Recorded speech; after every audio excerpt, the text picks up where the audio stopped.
नमस्कार, futures and option इस course के थर्ड लेक्चर में आपका स्वागत है। पिछले लेक्चर में हमने फॉरवर्ड कॉन्ट्रैक्ट्स के बारे में देखा कि फॉरवर्ड कॉन्ट्रैक्ट्स कैसे काम करते हैं और कैसे आप उनका इस्तेमाल कर सकते हो। लेकिन उसमें एक बड़ी दिक्कत जो हमें आ रही थी वो होती है डिफॉल्ट रिस्क की, कि अगर सामने वाली पार्टी डिफॉल्ट करे तो क्या। और इस प्रॉब्लम का सोल्यूशन फ्यूचर्स ने निकाला है। तो फ्यूचर्स फॉरवर्ड का नेक्स्ट वर्जन है। तो फ्यूचर्स ने डिफॉल्ट रिस्क के प्रॉब्लम को कैसे सॉल्व किया, वो उन्होंने सॉल्व किया रेगुलेशन और एक्सचेंज से। जैसे कि हमने देखा कि फॉरवर्ड कॉन्ट्रैक्ट में जो कॉन्ट्रैक्ट होता है वो डायरेक्टली दो पार्टीज के बीच में होता है, लेकिन फ्यूचर्स में कॉन्ट्रैक्ट सीधे दो पार्टी के बीच में नहीं होता, बीच में एक्सचेंज आता है और एक्सचेंज एक मीडिएटर का रोल निभाता है। और उसके साथ ही वो आपको डिफॉल्ट रिस्क से छुटकारा भी दिलाता है कि अगर आप किसी फ्यूचर में इन्वेस्ट करते हो तो आपको इस डर की बिल्कुल भी जरूरत नहीं है कि सामने वाली पार्टी उस कॉन्ट्रैक्ट के दिन आपको पे करेगी या नहीं। ये सारे रिस्क एक्सचेंज खुद लेता है। फ्यूचर्स में जो भी कॉन्ट्रैक्ट्स होते हैं वो स्टॉक एक्सचेंज और कमोडिटी एक्सचेंज के जरिए होते हैं। तो चलो एक एग्जाम्पल की मदद से समझते हैं कि फ्यूचर्स कॉन्ट्रैक्ट कैसे काम करते हैं।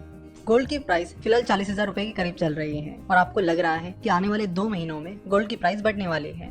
इसलिए आप चाहते हो कि आने वाले टाइम में अगर गोल्ड की प्राइस बढ़ती है तो वो रिस्क मेरे ऊपर ना आए, और इसीलिए आप किसी से एक ऐसा कॉन्ट्रैक्ट करना चाहते हो जिससे 2 महीने बाद आपको वो 10 ग्राम गोल्ड 40,000 रुपए में ही मिले। तो पिछली बार आपने फॉरवर्ड कॉन्ट्रैक्ट किया था और उसमें रिस्क था कि सामने वाली पार्टी यानी ज्वेलर आपको 10 ग्राम गोल्ड 40,000 रुपए में देगा या नहीं। लेकिन यहाँ पर जब आप फ्यूचर्स के जरिए कॉन्ट्रैक्ट कर रहे हो तो आपको इस रिस्क की जरूरत नहीं होती, क्योंकि गोल्ड कमोडिटी मार्केट में आता है। इसलिए आप कमोडिटी एक्सचेंज पर जाओगे और इस गोल्ड का फ्यूचर कॉन्ट्रैक्ट करोगे। तो आप तुरंत कमोडिटी मार्केट पे गए तो आपने 2 महीने बाद का 10 ग्राम गोल्ड का 40,000 रुपए का फ्यूचर कॉन्ट्रैक्ट खरीद लिया, जिसमें आपको 2 महीने बाद 10 ग्राम गोल्ड 40,000 रुपए में मिल जाएगा। पिछला कॉन्ट्रैक्ट यानी फॉरवर्ड कॉन्ट्रैक्ट सीधे दो पार्टीज के बीच में था, इसलिए आपको किसी को फीस या कुछ पे करने की जरूरत नहीं पड़ी। लेकिन जब आप स्टॉक एक्सचेंज या कमोडिटी एक्सचेंज के जरिए फ्यूचर्स खरीदते हो यानी फ्यूचर्स कॉन्ट्रैक्ट करते हो तो आपको जो मीडिएटर होता है उसको कुछ फीस भी पे करनी होती है, जो कि वैसे बहुत ही निग्लिजिबल होती है। तो अगर 2 महीने बाद गोल्ड की प्राइस 41,000 रुपीज हो जाती है तो 1,000 रुपीज का प्रॉफिट आपके अकाउंट में ट्रांसफर हो जाएगा।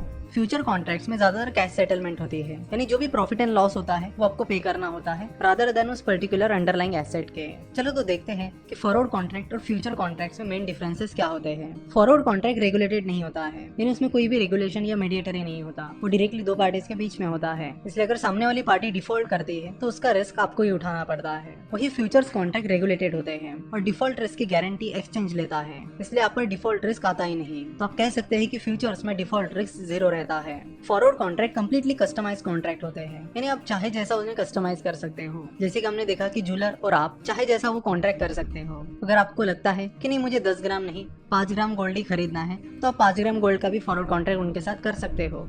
लेकिन फ्यूचर्स में ऐसा नहीं होता, इसमें नंबर ऑफ लॉट्स और बाकी चीजें फिक्स होती है, एक्सपायरी डेट भी फिक्स होती है। जैसे कि किसी शेयर्स के फ्यूचर्स में 100 शेयर्स का लॉट है तो आपको 100 शेयर्स ही खरीदने होंगे। आप ऐसे नहीं कह सकते कि मैं 50 शेयर खरीदूंगा, वो कस्टमाइजेशन आपको फ्यूचर्स में नहीं मिलता है। तो आप कह सकते हो कि क्वांटिटी और बाकी चीजें फ्यूचर्स में फिक्स्ड होती है। उसके बाद फॉरवर्ड और फ्यूचर्स में मेन डिफरेंस ये है कि फॉरवर्ड मार्केट में आपको पता होता है कि सामने वाली पार्टी कौन है, तो जिनसे आप फॉरवर्ड कॉन्ट्रैक्ट कर रहे हो आपको पता होता है कि वो पार्टी कौन है। लेकिन फ्यूचर्स में ऐसा नहीं होता है। फ्यूचर्स में बीच में स्टॉक एक्सचेंज या कमोडिटी एक्सचेंज आता है, तो सामने वाली पार्टी कौन है आपको पता नहीं होता। तो अगर कोई फ्यूचर कॉन्ट्रैक्ट कर रहे हो तो स्टॉक एक्सचेंज या कमोडिटी एक्सचेंज पर आपको ये नहीं पता होता कि सामने वाली पार्टी कौन है। ये चीज नॉर्मली स्टॉक एक्सचेंज पर भी होती है। आप जनरली कोई शेयर भी खरीदते हो तो उसमें भी आपको ये नहीं पता होता कि सामने कौन है। और जब हम नॉर्मली स्टॉक एक्सचेंज से शेयर खरीदते हैं तो उसमें भी डिफॉल्ट रिस्क 0 होती है, क्योंकि जब आप शेयर खरीदते हो और पैसे पे करते हो तो उतने शेयर आपके अकाउंट में आ ही जाते हैं। और वो इसलिए आ जाते हैं क्योंकि एक्सचेंज उस डिफॉल्ट रिस्क की गारंटी ले रही है, वो सामने वाली पार्टी से शेयर लेगी और आपके अकाउंट में डाल देगी। तो फ्यूचर्स कॉन्ट्रैक्ट खरीदने के लिए आपको स्टॉक एक्सचेंज या कमोडिटी एक्सचेंज जाना पड़ेगा,